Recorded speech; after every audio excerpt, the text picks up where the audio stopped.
ज्ञान the treasure में आपका स्वागत है। और हम आपको बताएंगे स्वामी विवेकानंद का राष्ट्रीय चिंतन के बारे में। राष्ट्रीय चिंतन क्या होता है और स्वामी विवेकानंद के बारे में आप जानते हैं तो कितने बड़े राष्ट्रभक्त थे वो मैं आपको बताने जा रहा हूँ। स्वामी विवेकानंद एक ऐसे संत थे जिनका रोम रोम राष्ट्रभक्ति से ओतप्रोत था। उनके सारे चिंतन का जो केंद्र बिंदु था वो राष्ट्र था। भारत राष्ट्र की प्रगति और उत्थान के लिए जितना चिंतन और कर्म विवेकानंद जी जैसे तेजस्वी सन्यासी ने किया, उतना पूर्ण समर्पित राजनीतिज्ञों ने भी संभवतः नहीं किया होगा। अंतर यही है कि उन्होंने सीधे राजनीतिक धारा में भाग नहीं लिया, किंतु उनके कर्म और चिंतन की प्रेरणा से हजारों ऐसे कार्यकर्ता तैयार हुए हैं जिन्होंने राष्ट्र रथ को आगे बढ़ाने के लिए अपना जीवन समर्पित कर दिया। इस युवा सन्यासी ने निजी मुक्ति का जीवन लक्ष्य नहीं बनाया था, बल्कि करोड़ों देशवासियों के उत्थान को ही अपना जीवन लक्ष्य बनाया। राष्ट्र के दीनहीन जनों की सेवा को ही वह ईश्वर की सच्ची पूजा मानते थे। सेवा की इस भावना को उन्होंने प्रबल शब्दों में व्यक्त किया है कि भले ही मुझे बार बार जन्म लेना पड़े, भले ही मुझे बार बार जन्म लेना पड़े और जन्म मरण की अनेक यातनाओं से गुजरना पड़े, लेकिन मैं चाहूंगा कि मैं उस एकमात्र ईश्वर की सेवा कर सकूं जो असंख्य आत्माओं का ही विस्तार है। वह और मेरी भावना से सभी जातियों, वर्गों, धर्मों के निर्धनों में बसता है, जो असंख्य आत्माओं का ही विस्तार है। वह और मेरी भावना से सभी जातियों, वर्गों, धर्मों और निर्धनों में बसता है। उनकी सेवा ही मेरी अभिष्ट है। सवाल यह है कि स्वामी विवेकानंद में राष्ट्र और इसके पीड़ित जनों की सेवा की भावना का पॉइंट क्या था, उद्गम क्या था? क्यों उन्होंने निजी मुक्ति से भी बढ़कर राष्ट्र सेवा को अपना लक्ष्य बनाया?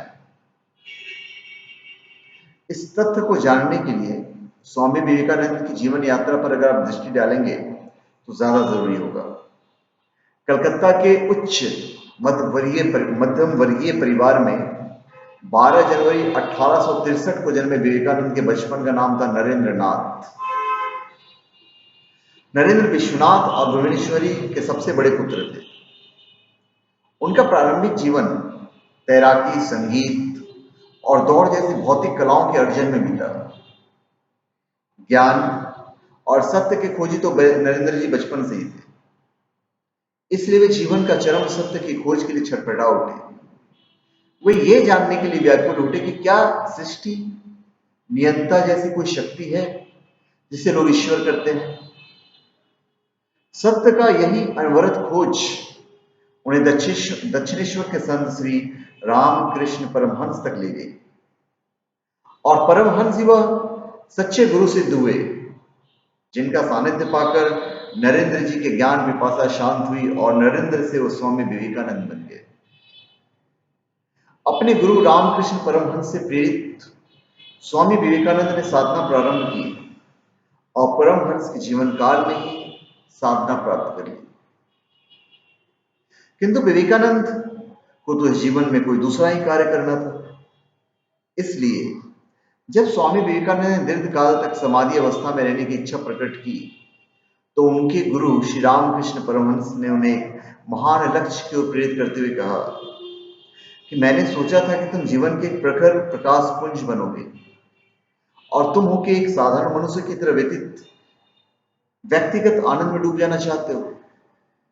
तुम्हें संसार में महान कार्य करने हैं, तुम्हें मानवता में आध्यात्मिक चेतना उत्पन्न करनी है और दीनहीन मानवों के दुखों का निवारण करना है।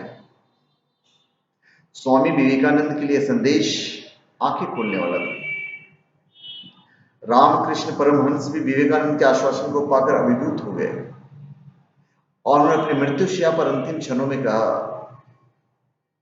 कि मैं ऐसे व्यक्ति की सहायता के लिए 20,000 बार जन्म लेकर अपने प्राण न्यौछावर करना पसंद करूंगा। सचमुच स्वामी विवेकानंद का राष्ट्र और मानवता पर सेवा का निर्णय महान था। 1886 में श्री रामकृष्ण परमहंस ने अपना नश्वर शरीर त्यागा। तब उनके 12 युवा शिष्यों ने संसार छोड़कर साधना का पथ अपना लिया। लेकिन स्वामी विवेकानंद ने दरिद्र नारायण की सेवा के लिए एक कोने से दूसरे कोने तक सारे भारत का भ्रमण किया। उन्होंने देखा कि देश की जनता भयानक गरीबी से घिरी हुई है, और तब उनके मुख से रामकृष्ण परमहंस के शब्द अनायास ही निकल पड़े, भूखे पेट से धर्म की चर्चा नहीं हो सकती। किंतु इसके लिए उन्होंने धर्म को दोषी नहीं ठहराया। उनकी मान्यता थी समाज की उदरावस्था, गरीबी धर्म के कारण नहीं हुई है, बल्कि इस कारण हुई कि समाज में धर्म को इस प्रकार आचरित नहीं किया गया जिस प्रकार किया जाना चाहिए था। अपने रचनात्मक विचारों को मूर्त रूप देने के लिए 1 मई 1879 को स्वामी जी ने रामकृष्ण मिशन एसोसिएशन की स्थापना की। इसकी कार्य पद्धति थी वो भी बहुत अच्छी थी। ऐसे कार्यकर्ताओं को तैयार करना और प्रशिक्षित करना जो देश की जनता के भौतिक और आध्यात्मिक कल्याण के लिए ज्ञान विज्ञान के वाहक बन सके। कलाओं और उद्योगों को प्रोत्साहित करना, लोगों में इस प्रकार धार्मिक विचार का प्रचार करना ही वे रामकृष्ण परमहंस के विचारानुसार सच्चे मानव बन सके। वास्तव में विवेकानंद जी ने रामकृष्ण मठ और रामकृष्ण मिशन नाम से 2 पृथक संस्थाएं गठित की, जिनकी पृथक कोष और हिसाब किताब होने के बावजूद जो प्रबंधन था वो साझा था।